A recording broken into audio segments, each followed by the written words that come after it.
היי, אני רוצה להראות לכם את אוטר, שהיא תוכנה שמאפשרת להקליט פגישות, לעשות תמלול, לייצר סיכומים באופן אוטומטי, ומתוכם לתת משימות לאנשים. צריך להירשם, נלחץ פה Start for Free. יש תוכנית בחינם ותוכנית בתשלום. התוכנית בחינם ניתן לעשות בה עד 300 דקות. אני אמשיך עם גוגל.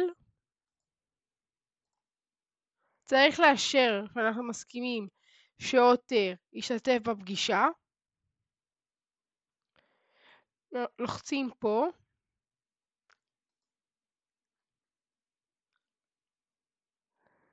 צריך לאשר לו.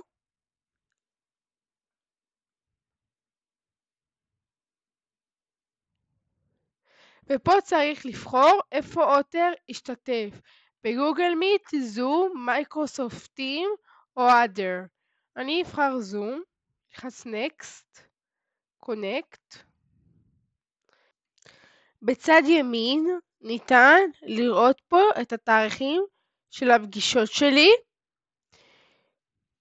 ופה, כשאני אלחץ על השם שלי בצד שמאל, אני יכולה לראות כאן את כל המאפיינים והאישורים שנתתי לתוכנה. וכאן ב-Create Workspace זה לאפשר לקבוצה להחליף הערות ולעבוד ביחד. פה ניתן להעלות קישור של פגישה שהייתם בה. פה להקליט את עצמכם. ופה לייבא הקלטה של פגישה שהייתה. אני אראה לכם עכשיו דוגמה שאני אקליט את עצמי. In the meeting today we will talk about money. ההקלטה נשמרה.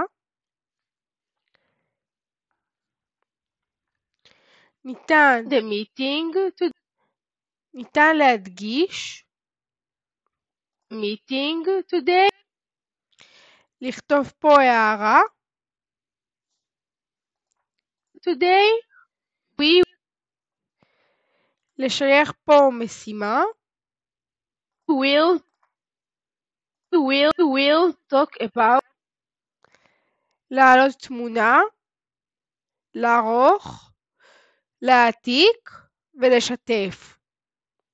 אם אהבתם את הסרטון, אל תשכחו להירשם לערוץ.